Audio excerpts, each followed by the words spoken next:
So, ibig sabihin ng astawala al-arsh, na yung arsh yung pinakamalaking likha ng Allah, pinakamalaking likha ng Allah, at pinakamabigat likha ng Allah.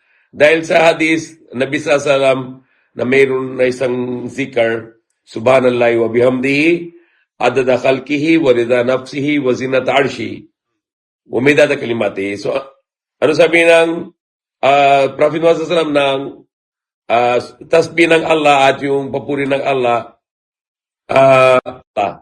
adada khalqi, warida nafsi, at anong gusto ng Allah.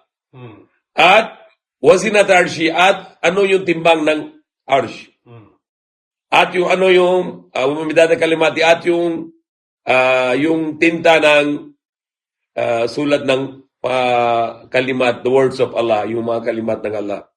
So, na ibig sabihin nito na yung na specify ito na yung si arsh pinakamabigat, pinakamalaking bagay, mas malaki pa sa universe natin. Dahil yung universe, kung travel tayo sa langit dito, papunta dito, 100 billion years, light years, yung distance ng universe. But yung mataas ng pangalawang langit hanggang sa pitong langit, at sa mataas ng pitong langit, si arsh. So yan, pinakamalaking bagay at pinakamabigat. At ibig sabihin ng astawala arsh, hindi upo Allah doon, hindi. Ito yung metaphorical na ganito yung katulad ng sabi na BBM nasa trono ng Pilipinas. So wala na trono doon sa Malacanang. Ano ibig sabihin ng trono? Kontrolado. Hari. Kaharian. So yun yung sabihin ng yung sa arsh na yon, pinakamalaking bagay, control ng universe, control ng lahat ng bagay, lahat ng likha. At meron na doon yung Lohoy Mahfuz. Ano ibig sabihin ng Lohoy Mahfuz? Parang hard disk.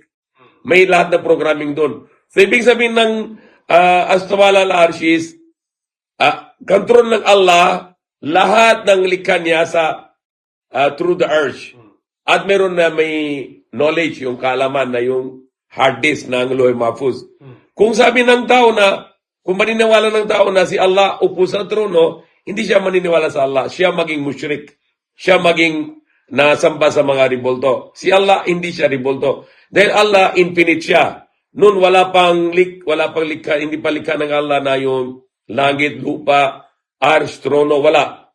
Isa lang siya. Ganun din, hindi siya napalit na yun na ibang na may papunta dun sa taas, tapos baba na lang yung, hindi ganun yun na, si Allah, infinite. Ano ibig sabihin ng infinite? Walang umpisa, walang katapusan. Katulad sa atin, anim na direction. Sa harap, sa likod, kanan, kaliwa, atas, baba. Si Allah, wala siyang, pwede na may direction. Walang siya direction. Kung sabi si Allah may direction, hindi na Allah yun, maging revolto yun. So Allah, walang direction, walang dimension, walang space, walang location, at walang oras. Meron tayo ng past, present, at future. Si Allah wala na. Wala siyang kailangan ng space, wala siyang kailangan ng lugar, dahil infinite siya, unlimited siya, at wala siyang kailangan ng oras. Meron past, present, at future. Si Allah wala. So, ano ibig sabihin na as-samad? Yung ng Allah, wala siyang kailangan. Ano ibig sabihin ng sanam? Yung ribolto, may marami siyang kailangan.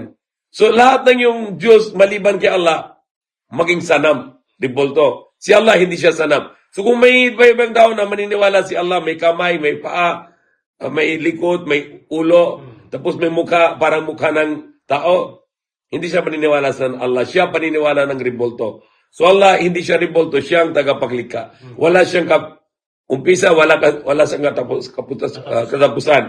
Kaya sabi ng Allah sa Quran, kung Allah wahad, sabihin mo, Allah, nag-iisa. Allah, samad, Allah, wala siyang kailangan, wala siyang kailangan ng lugar, wala siyang kailangan ng oras. Hindi siya nagkaanak at hindi siya pinanganak. Lam yalid walam yulad, hindi siya nagkaanak at hindi siya pinanganak. Walam yakul lahu kufuwan ahad, at wala siya anuman katulad. Hindi siya parang tao, hindi siya parang langit, hindi siya parang kahit sinuman. So yan mali yung mga turo ng mga tao na yun na si Diyos na may paa, Diyos na may... Ito parang na paniniwala ng mga Kristiyano na si Diyos may paa, Diyos may lugar. Tapos yan ang paniniwala ng mga Kristiyano na si Diyos upo sa trono, tapos yung mahabang bigote niya, tapos may buhok niya puti at yung hawak siya na tungkod, tapos doon siya po sa trono. Yan na paniniwala ng mga Katolik. So bakit mga Muslim na ulama na ganito na yung turo na? Shirk yun, hindi yan Islam. Huwag na isipin na image ng Allah dahil Allah walang image. Dahil wala siya, hindi pwede siya image dahil unlimited siya. Infinite siya.